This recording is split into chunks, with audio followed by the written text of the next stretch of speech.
하겠습니다.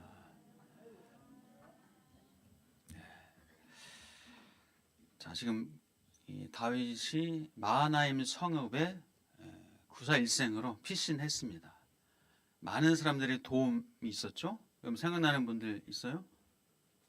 제사장 사독과 아비아달, 그 아들 요나단, 아이마스, 또 무엇보다도 전략가, 지혜자, 후세. 한 주간 지난 동안 다 까먹으셨네. 전략가 후세의 그 전략. 사실 너무 허황된지만 하나님께서 도우셔서 이 마하나임 성에 피해 있습니다. 마하나임, 지난주에 말씀드린 것처럼 하나님의 군대를 야곱에게 보여주셨던, 그래서 다윗도 하나님의 군대가 나를 지키고 보호할 것을 믿고 마하나임 성읍에서 지금 그렇게 있습니다. 자, 많은 사람들이 도왔지. 물론 압살롬이 다윗을 대적하고 또 이 전략가 누구였죠? 아히도벨이 또 다윗을 배반하고 했지만, 그러나 다윗을 돕는 많은 사람들이 있었습니다. 그리고 무엇보다도 누가 다윗을 도왔습니까? 하나님께서 다윗을 도우셨어요. 여러분, 하나님이 여러분을 도우시고 함께 하신다는 사실을 믿으시길 축복합니다. 눈에 보이진 않지만 보이지 않는 하나님의 손길로 또 사람을 통해서 우리를 지켜주실 뿐만이 아니라 하나님의 손길로 우리를 붙잡아 주시고 도와주시는, 안정케 하신 하나님, 그 하나님 믿음으로 고백하시며 살아가시기를 축복합니다. 자, 지금 다윗이 그런 상황 가운데 있습니다. 이제 마하나임 성읍에 머물러 있어서 전열을 정비합니다. 군대를 정비합니다. 그래서 천부장, 백부장, 이 지휘관을 세웁니다. 그리고 군대를 세 대로 나눕니다. 세 대로.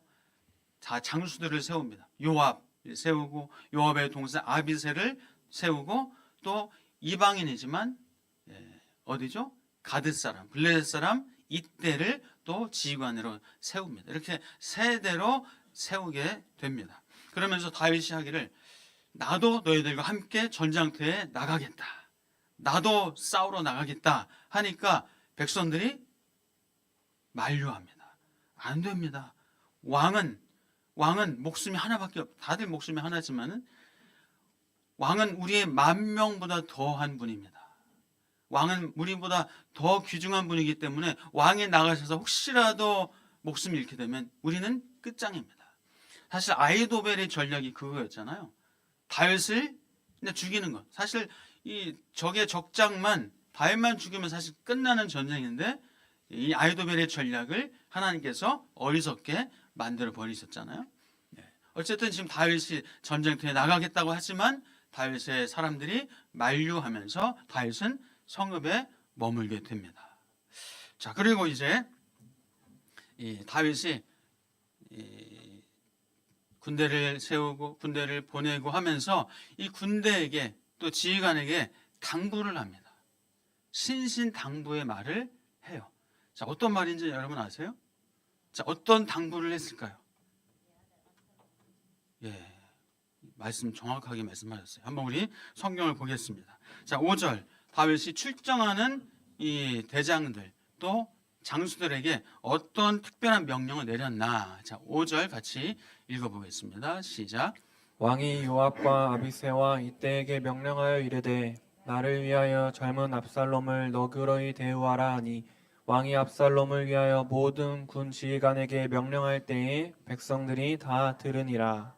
네, 참 다윗이 나를 위하여 젊은 압살롬을 너그러이 대우하라. 이건 아주 간곡한 부탁을 넘어서는 명령이. 나를 위하여 젊은 압살롬을 너그러이 대우하라. 자, 여러분, 압살롬이 누구예요?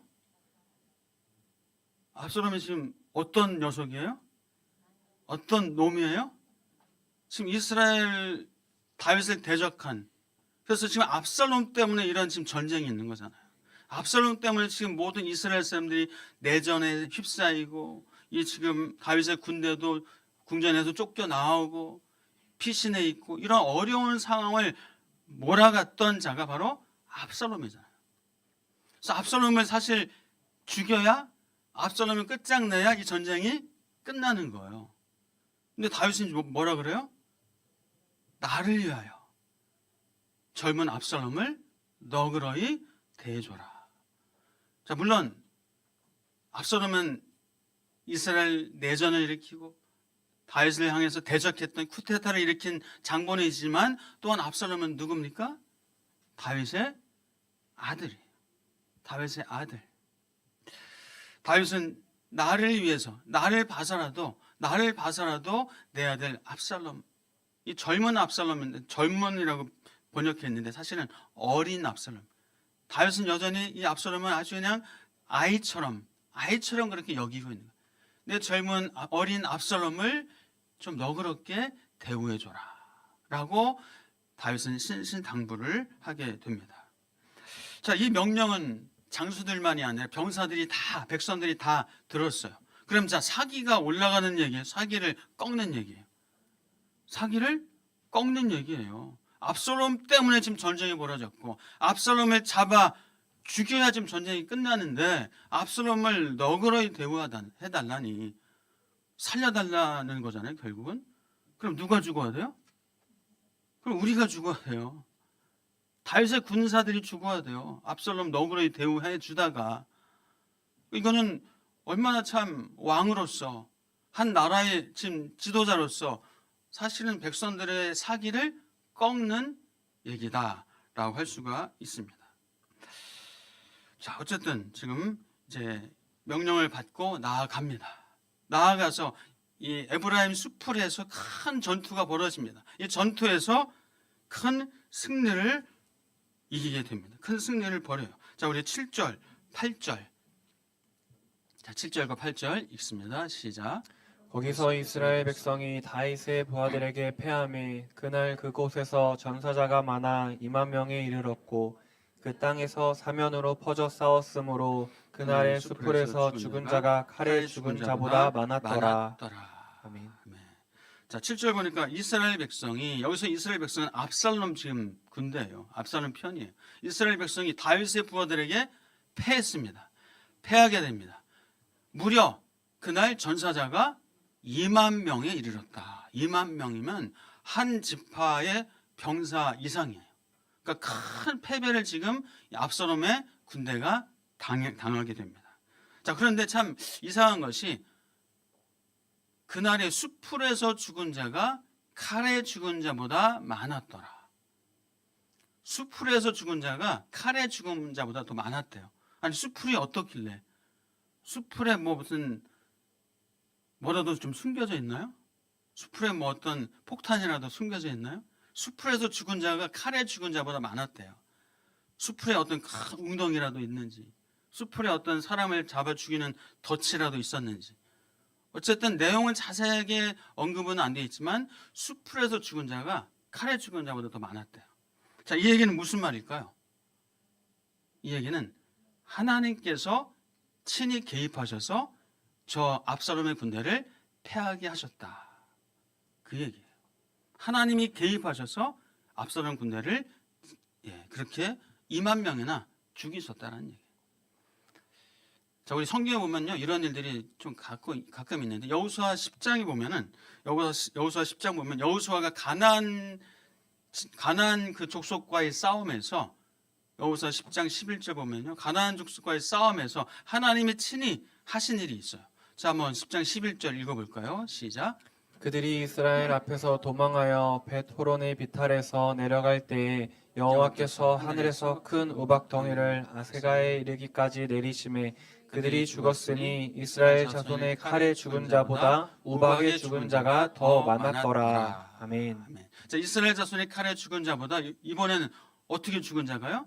우박에 죽은 자가 더 많았더라. 하나님께서 우박을, 얼마나 큰 우박을 내리셨는지, 그 우박에 맞아 죽은 자가 더 많았어요. 자, 누가 하신 거예요? 하나님이 하셨다. 수풀에서 칼에 죽은 자보다 수풀에서 죽은 자가 많았다. 이 얘기가 하나님께서 하셨다는 얘기예요. 자, 여러분, 사사시대의 기드온 기억하시죠? 기드온 몇 명의 용사였어요? 300명의 용사가 수만 명의 이방인들을 싸워서 이겼어요. 300명이. 뭐 횃불 들고 항아리 들고 막 항아리 깨는 소리로. 그래서 적진이 아니요 오합지졸이 되면서 하나님이 서로 죽이기 막 하고 했었잖아요. 하나님께서 하시면 이렇게 돼요. 또 하나님께서 이스라엘 백성들이 애굽에서 출애굽할 때 하나님께서 바로 군대, 하나님의 홍해에서 몰살시켜 버리잖아요. 하나님이 10가지 재앙을 내리실 때 이스라엘 백성들은 하나님의 안전하게 지켜주셨지만은 애굽의 바로 사람들은 그 아들들, 첫째 아들이 죽고 짐승들도 죽었고 여러 가지 연병에 역병에 애굽 사람들은 죽었는데 이스라엘 사람들은 살았잖아요. 하나님이 하신 거예요. 자, 이렇게 여러분, 하나님께서 우리의 삶 가운데 보이지 않는 손길로 우리를 지키시고 보호하신다는 사실을 믿으시길 축복합니다. 안 믿으면 누가 손해입니까? 안 믿으면 나만 손해. 안 믿으면, 그 믿음이 없으면 나만 괴롭고 힘들고 막 애걸복걸 안절부절 해요. 그럼 믿음으로 살아가시길, 보이지 않는 하나님의 손길로 나를 지키시고 보호하신다는 사실을 믿음으로 고백하시길 축복합니다. 자, 이렇게 전쟁 중에 하나님께서 개입하셔서 다윗의 군대가 큰 승리를 거두게 하셨어요. 자, 이제 압살롬이 전쟁 중에 이제 도망을 쳐요. 전세가 기울어지니까 도망을 치다가 어떻게 됩니까? 이 압살롬의 자랑 중에 하나가 이 아주 멋진 머리칼이었잖아요. 멋진 자신이 자랑하던 머리칼이 그만 상수리 나무에 덜커덩 걸려버리네요. 노새를 타고 막 달려가다가 머리가 상수리 나무에 딱 걸려버리니까 노새는 쏙 빠져나가고 압살롬만 나무에 대롱대롱 매달리는 그런 상황이 된 거예요. 자, 그래서 다윗의 군대, 요압의 군대가 그것을 보고 야, 잘됐다. 저 압살롬만 죽이면 끝이다 해가지고 달려가서 죽였느냐? 안 죽였어요. 왜요?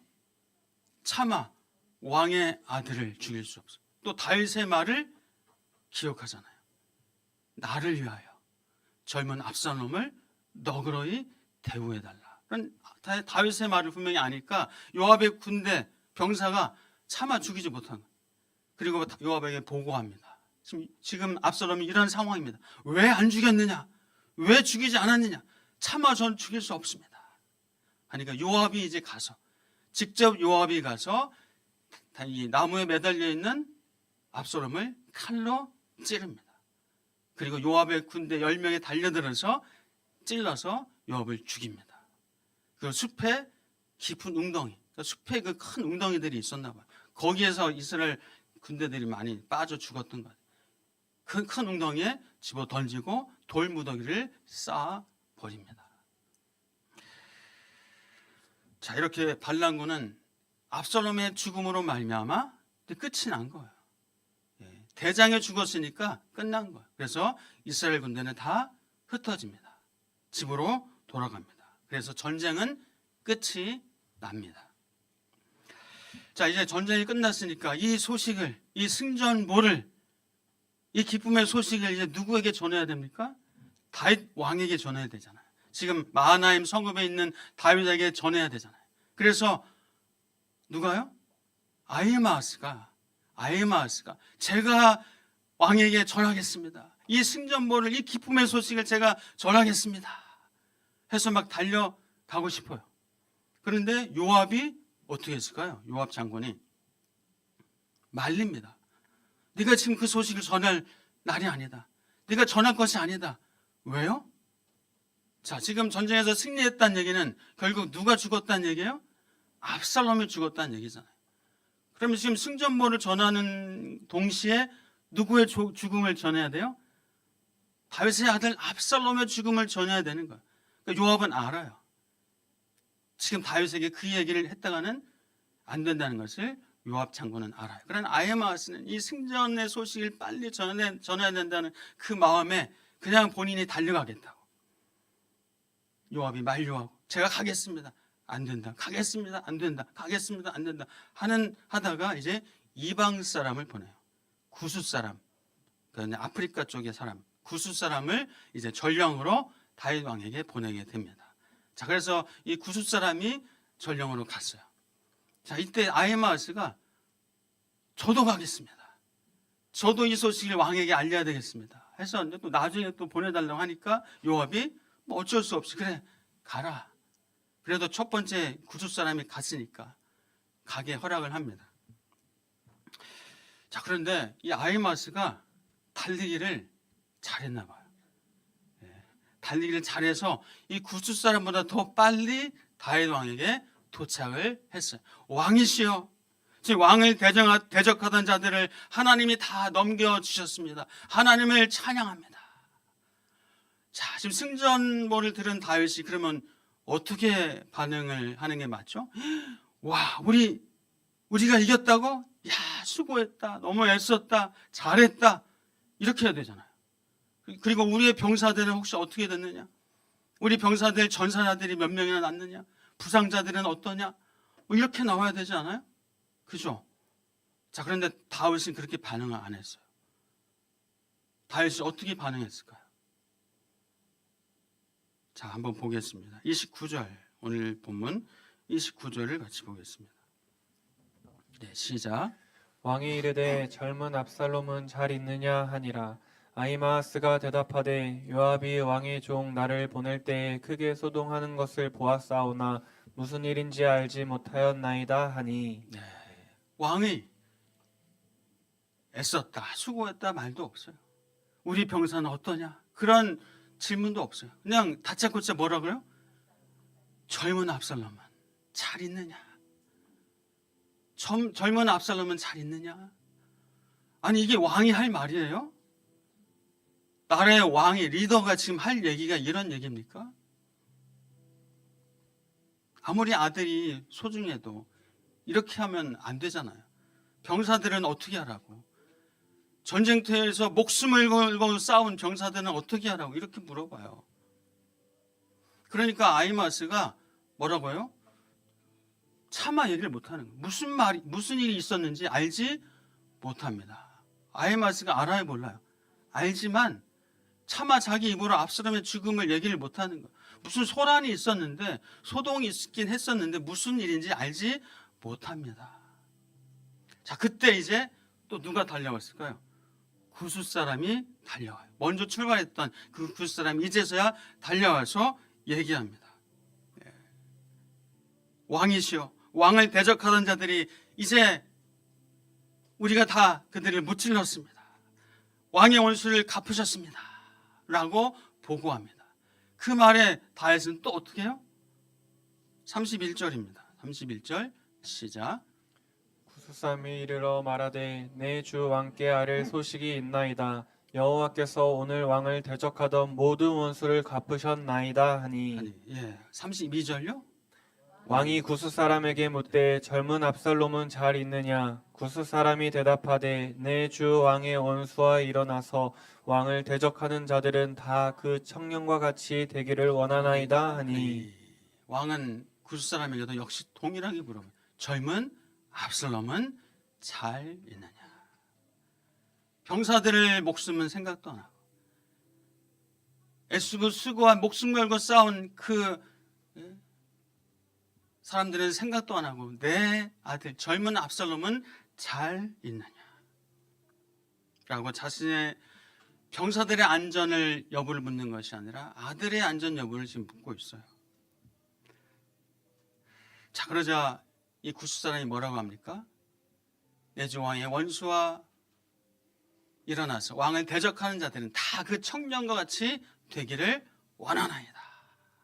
그 청년 죽었습니다. 라는 얘기죠. 그렇게 왕을 대적하던 자들, 그 청년처럼 그렇게 되기를 원하나이다 하면서 압살롬의 죽음을 보고를 합니다. 자, 그 말을 듣는 순간 다윗은 마음이 무너집니다. 그 마음이 무너져 내려요. 슬픔과 고통에 휩싸입니다. 자, 33절입니다. 시작. 왕의 마음이 심히 아파 문 위층으로 올라가서 우니라. 그가 올라갈 때에 말하기를 내 아들 압살롬아, 내 아들 압살롬아, 차라리 내가 너를 대신하여 죽었다면 압살롬 내 아들아 하였더라. 아멘. 자, 승리의 소식에도 불구하고 아들 압살롬이 죽었단 말에 통곡하면서 위로 올라가서 펑펑 울면서 내 아들 압살롬아, 내 아들 압살롬아, 내 아들 압살롬아, 압살롬아, 차라리 내가 너를 대신하여 죽었다면 압살롬 내 아들아, 내 아들아. 성경에 내 아들아라는 말이 이렇게 많이 나온 구절이 없어요. 이렇게 많이 나온 구절이 없어요. 내 아들아 5번이나, 뭐 5번만 했겠어요. 더 많이. 내 아들 압살롬아, 압살롬아, 내 아들아. 우리가 오늘 18장인데 19장 초반부에도 나와요. 19장 다음 주에도 조금 나옵니다. 승리의 소식에도 다윗은 반역한 아들, 자신에게 칼과 창을 들었던 그 아들의 죽음을 슬퍼하면서 그 아들의 이름을 몇 번씩이나 부르면서 다윗은 그 마음이 무너져 내리면서 슬퍼 통곡을 합니다.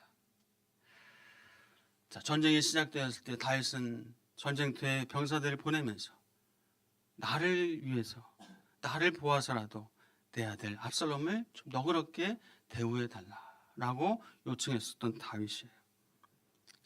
이 병사들의 사기가 떨어지는 것, 그거는 별로 생각이 없었어요.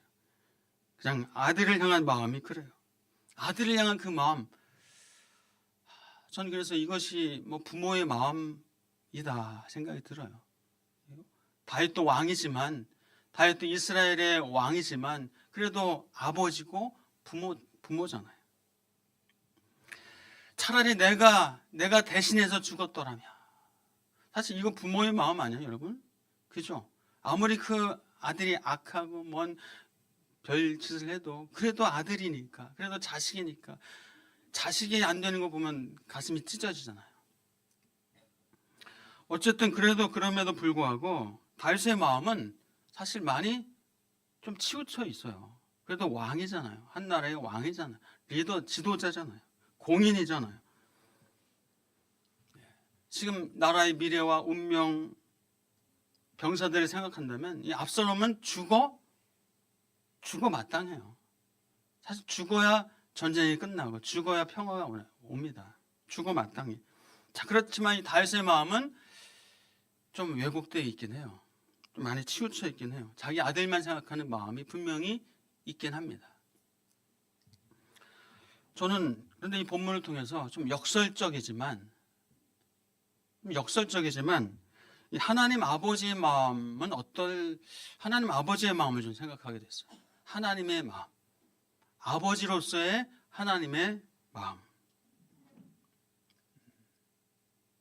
하나님의 아들이신 예수 그리스도를 이 땅에 보내실 때의 아버지의 마음. 이 땅에 예수께서 오셔서 온갖 순환과 고통과 또 십자가에서 조롱과 멸시와 침뱉음을 당하는 것을 그 모습을 보셨던 하나님 아버지의 마음. 십자가에서 죽으시는 예수 그리스도를 바라볼 때 그 하나님 아버지의 마음이 어떠셨을까? 저는 그 생각이 들더라고요. 자, 우리가 예수를 믿는다는 그 이유 하나로, 저와 여러분이 예수를 믿는다는 이유 하나로 우리를 하나님의 자녀 삼아 주시고 하나님의 백성 삼아 주셨어요. 우리 뭐 어떤 수고한 것도 아니에요. 우리가 뭐 어떤 노력을 하고 애를 쓰고 뭔가 열심히 뭔가 정말 내가 최선을 다해서 뭔가 이룬 것도 아니에요. 그냥 예수 그리스도를 믿는다는 그 믿음을 보시고 우리를 하나님의 아들 삼아 주시고 하나님의 백성 삼아 주시고 영원한 생명을 주셨어요. 자, 믿음으로 구원받는다고 하지만 여러분 너무 비합리적이지 않나요? 믿음으로 구원받는다고 하는데 우리가 뭘 했다고? 뭐 자랑할 게 뭐 있다고? 여러분은 좀 하셨을지 모르겠지만 믿음으로 구원받는다고 하지만 너무나 좀 불합리하고 너무 편파적이고 너무나 불공정하다. 인간의 생각으로 그런 생각이 들지 않나요, 여러분? 근데 하나님은 정말 얼추 보면 편파적이고 불공정하고 불합리한 사랑을 하셨어요. 하나님은 불공정한 사랑, 불합리한 사랑, 물론 납득이 되지 않는 사랑, 합리적이지 않은 사랑을 하나님이 하셨어요. 그리고 여러분, 세상에서 가장 불공평한 삶을 살다가 가장 불공정한 죽음을 당하신 분이 예수예요. 불공정한 삶을 살다가 불공정한 죽음을, 하나님의 아들이 이 땅에서 산다는 것 자체가 이게 여러분 이해가 되십니까? 하나님의 아들이 죄가 없으신 분이 십자가에서 죽는다는 것이 얼마나 불공정한 죽음이에요.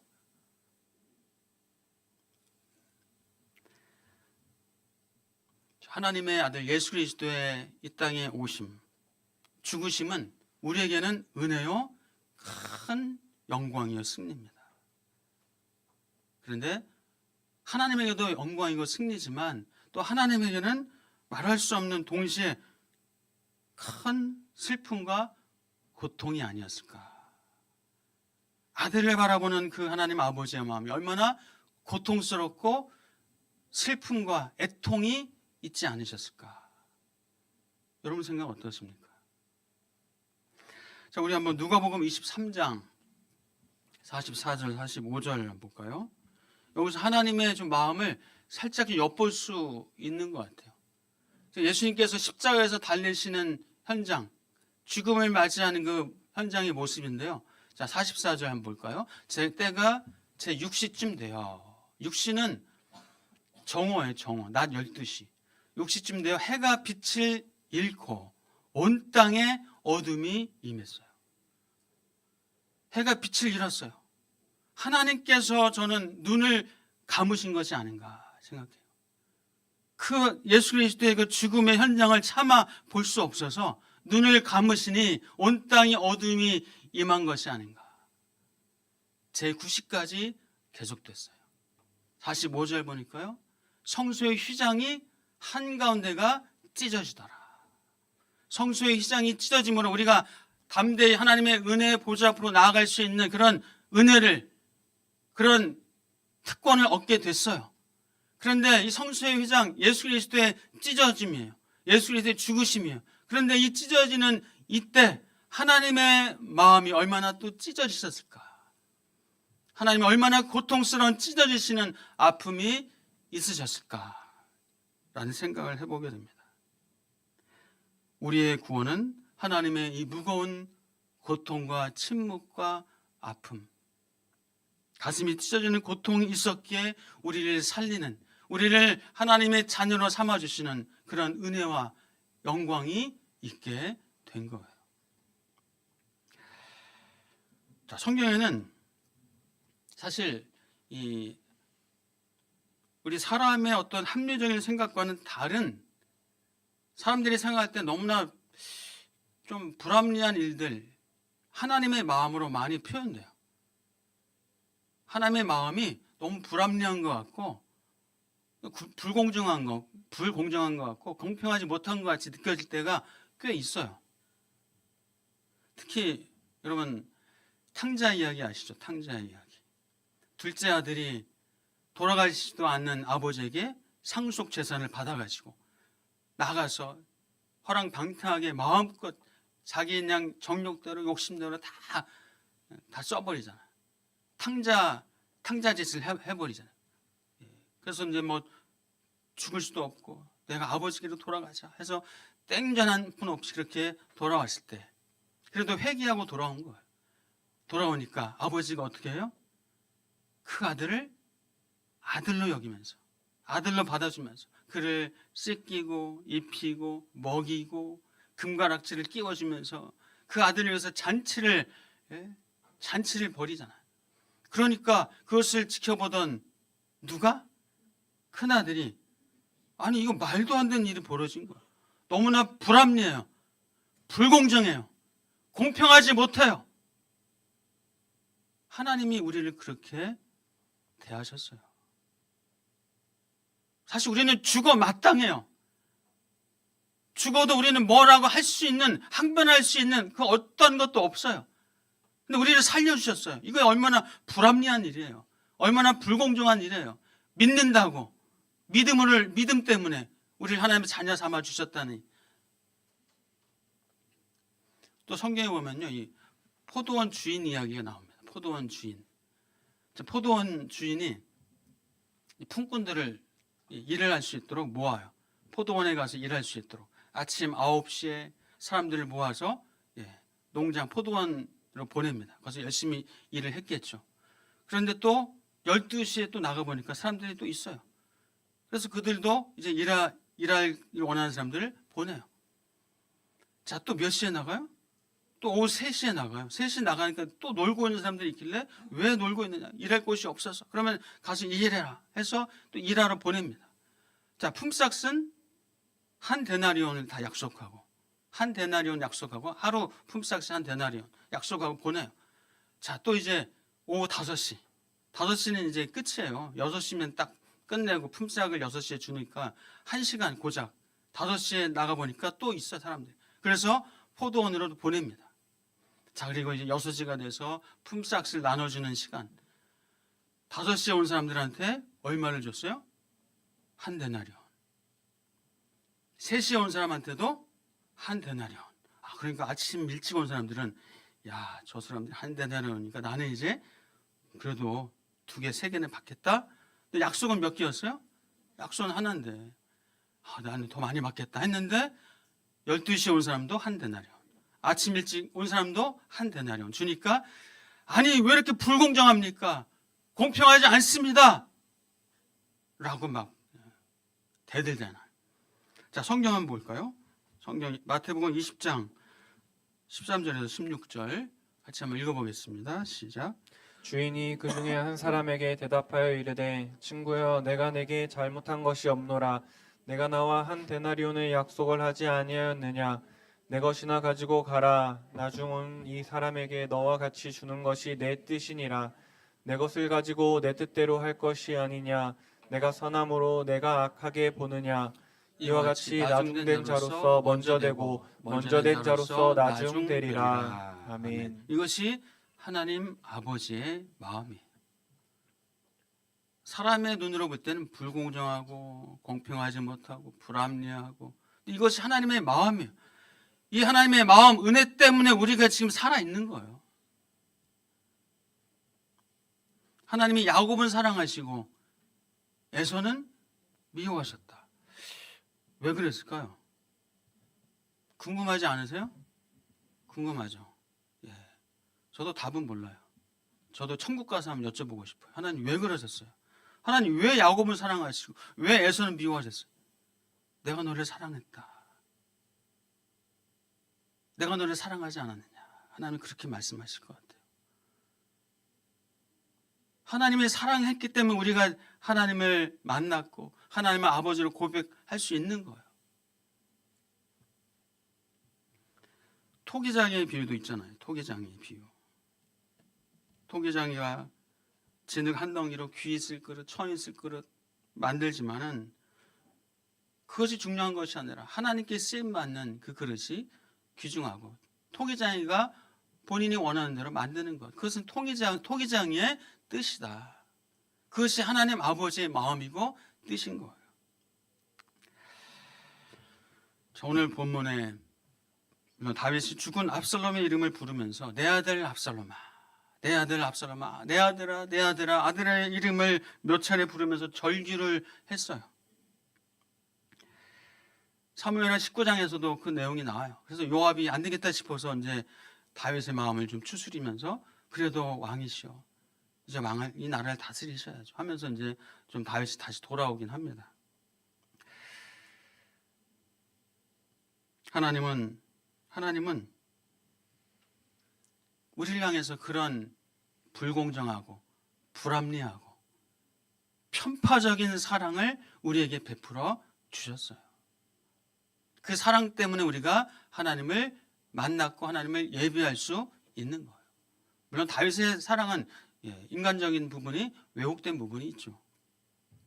하나님은 지금도 우리의 아픔과 슬픔과 고통과 고난 가운데 있을 때 그냥 멀리서 지켜보고 네가 알아서 해라가 아니라 말할 수 없는 탄식으로 우리를 위해서 탄식하며 성령 하나님께서 기도하고 계시는 줄 믿으실 축복합니다. 하나님이 그런 하나님이세요. 그런 분이세요. 그것이 하나님 아버지의 마음입니다.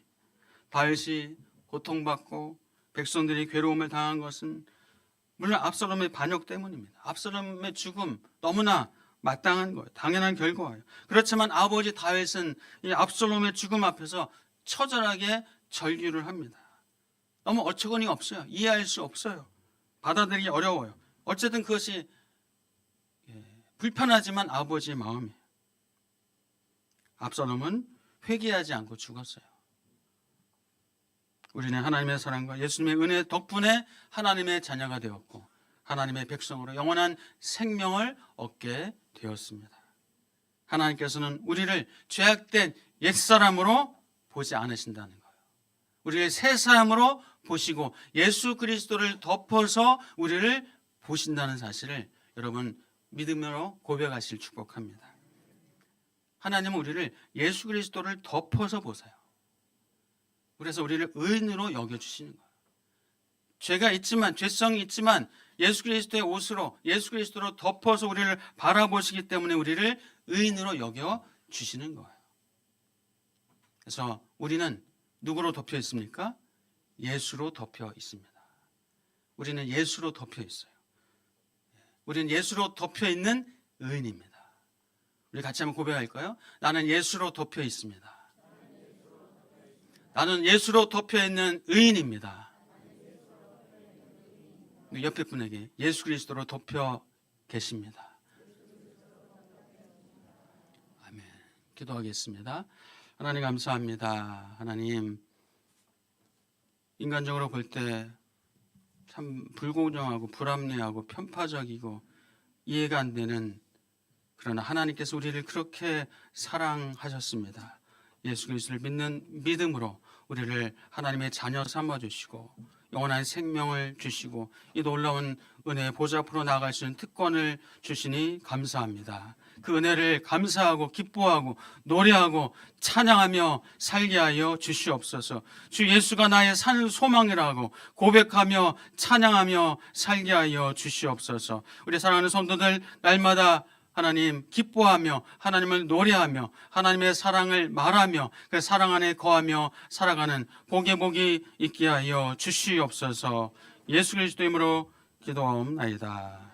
아멘. 이 시간에